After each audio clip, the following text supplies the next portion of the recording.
आज ये बड़े बड़े ऋषि महात्माओं कंदराओं में से निकल करके आज मेरे राम आ गए हैं। तो जैसे ही आए राम आ गए चित्रकूट, सब अपना अपना तपस्या को सब दर्शन करने के लिए आए।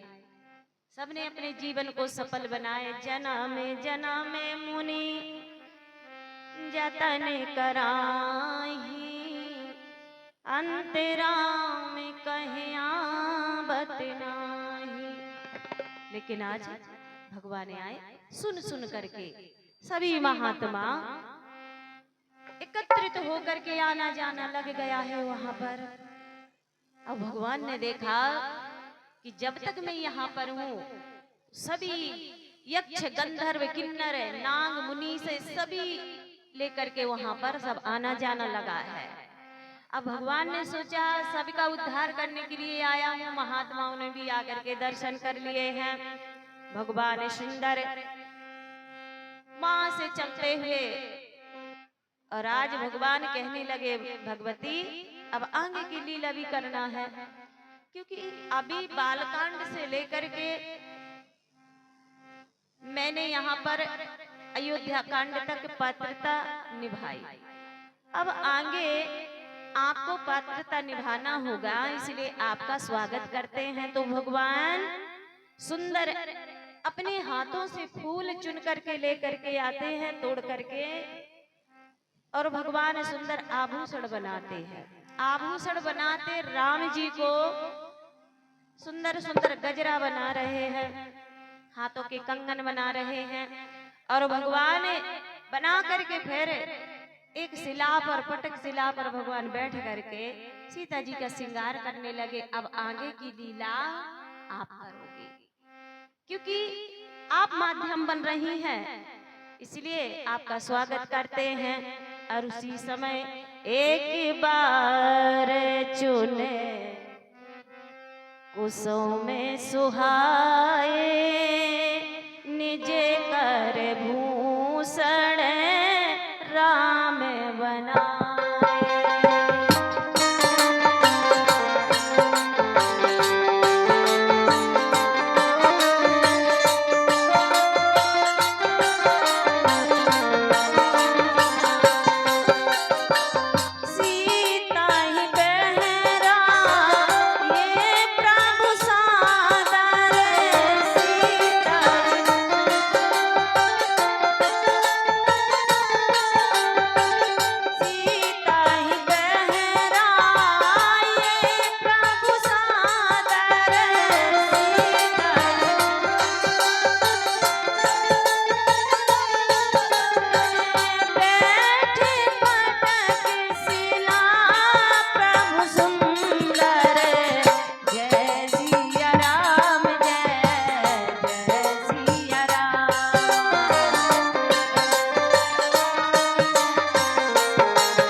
सुहाए निज कर भूषण राम बनाए। भगवान ने सुंदर सुंदर आभूषण बनाए और भगवान सीता जी को सीता ही पहराए प्रभु सादर। भगवान पहराने लगे।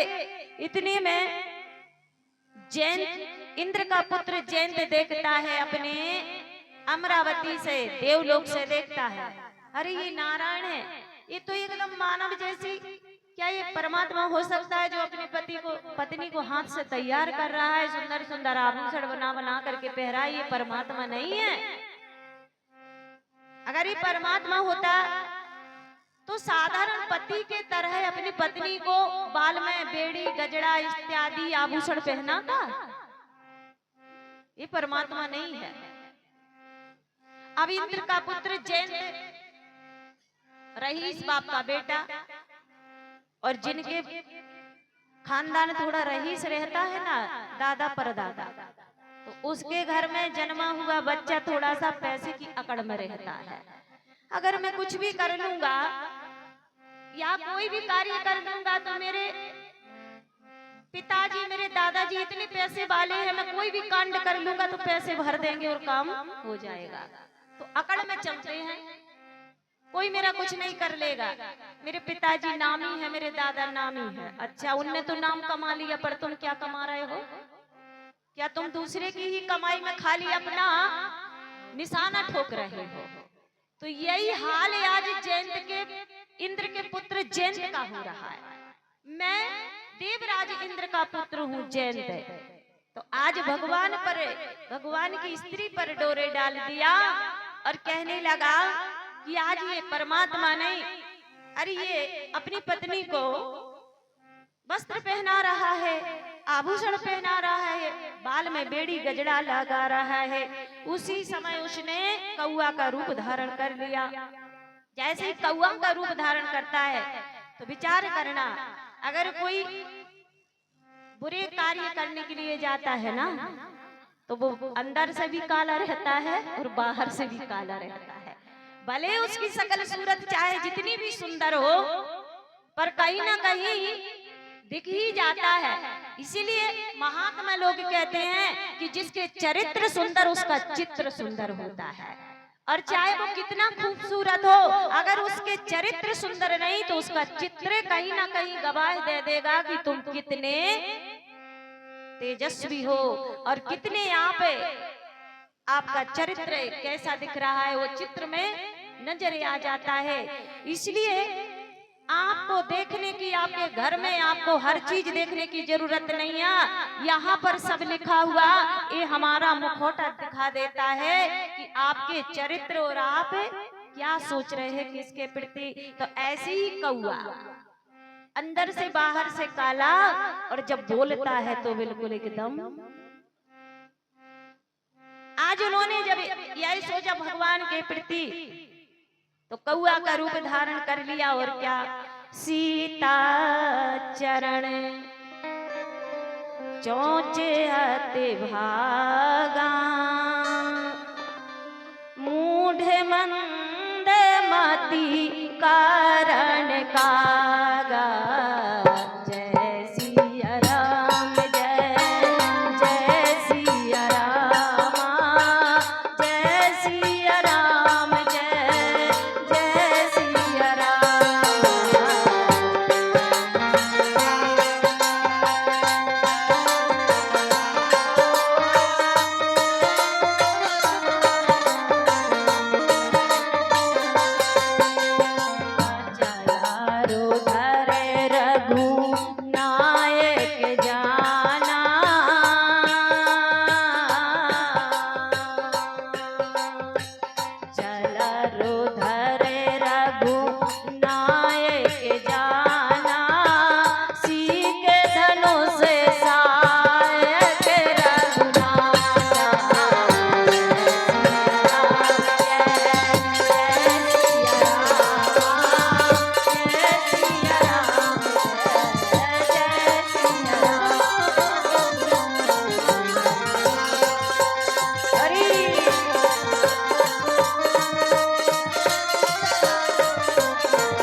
बोलिए राजा रामचंद्र भगवान की। और इस तरह से आज परमात्मा जब जयंत, इंद्र का पुत्र जयंत सीता चरण चोंचे हत भागा, मूढ़ मंद अति कारण कागा। अब सीता जी को चरणों में चोंच मारी, सीता चरण चौच हत भागा, गोस्वामी तुलसीदास जी की चौपाई कह रही। लेकिन चला रुधर रघुनायक जाना। भगवान सीता जी की गोदी में विश्राम कर रहे थे, और सीता जी की गोदी में जब विश्राम भगवान कर रहे, जैसे ही रुधर चला रुधर रघुनायक जाना। ये हमारी वाल्मीकि रामायण में है। जब क्योंकि गोस्वामी तुलसीदास जी ने मेरे राम ऐसा नहीं कर सकते हैं, और ऐसी लीलाओं पर जहां पर कुछ ऐसा आता है तो तुलसीदास जी ने पर्दा डाल दिया, कि बताया है कि जब राम गोदी में सो रहे हैं तो रुधर चला रुधर, तो मतलब सीता जी के बोले स्तन में चोंच मारा, तो चला रुधर रघुनायक जाना। और जैसे रुधर गिरा, खून की धार बही, तो राम जी के पीठ के नीचे से होती चली। जब भगवान राम को गीला गीला लगा तो भगवान राम उठ करके बैठ गए। मैया सीता से कहा, देवी कितना कष्ट हुआ होगा, आपने मुझे बोला क्यों नहीं? सीता जी कहने लगी, प्रभु आप विश्राम कर रहे थे, और पत्नी का धर्म होता है कि अगर पति सो रहा है तो कोई कारण नहीं है तो उठाना नहीं चाहिए, इसीलिए मैंने नहीं उठाया है प्रभु। लेकिन अगर आपको सुख की प्राप्ति हो रही मेरे इस गोदी में सिर रख करके, तो मुझे इससे बड़ा धर्म पत्नी का और क्या हो सकता है। इसलिए हे प्रभु आपको नहीं उठाया। लेकिन आज जो निंद्रा टूटी है तो ये रुधर आया। भगवान ने ऐसे हाथ में देखा ये रुधर कहाँ से आया, लेकिन फिर भी मैया यहाँ पर नहीं कहना चाहती है मर्यादा को। और वाल्मीकि जी ने तो बस यही कि स्तन में चोंच मारा, लेकिन सीता चरण चोंच हत भागा, मतलब ऐसे भाग में आज सीता चरण, आज जयंत के जो चरण और चोंच दोनों इससे प्रहार किया है उड़ करके। और जैसे ही रुधर बहा तो भगवान ने जाना, भगवान ने देखा, उसी समय सी के धनुष से साह के संधाना, भगवान ने सीख का बाण लगा दिया। और जैसे यहाँ से तीनों लोग में ठोर नहीं मिल रही है, ब्रह्म धाम से बेपूरी सब लोग तेरा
जब जयंत के पीछे सीख का बाण लगा दिया है तो ये सब कहीं जाकर के सबसे पहले ब्रह्म जी के धाम गया।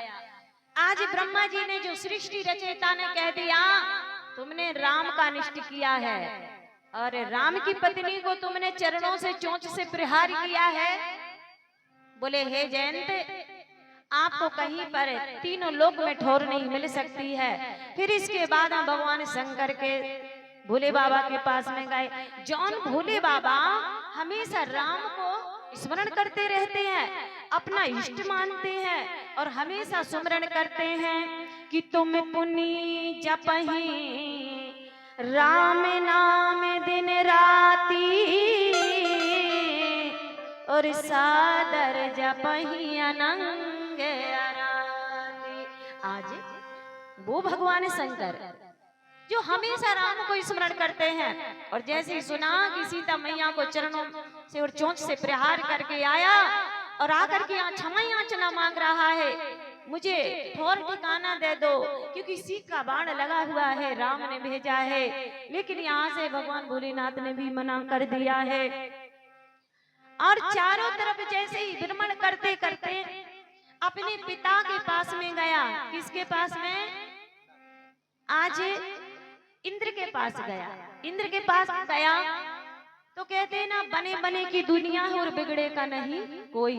अगर तुमने कुछ किया है तो स्वयं का बाप भी दरवाजा बंद कर देगा। इतना तो समझाते रहे गलत काम मत करो, लेकिन नहीं माने। आज इंद्र ने भी दरवाजा बंद कर लिए। तुमने काम ही ऐसा किया है और जो राम का नहीं वो किसी काम का नहीं है। क्योंकि आज ये सनातन धर्म में एक ही नारा और एक ही नाम गूंजेगा और भारत का बच्चा बच्चा जय श्री राम बोलेगा। बस एक ही काम है और बोले कि हमें तो न जात से न पात से किसी से मतलब नहीं, केवल भगवान के राम नाम से है।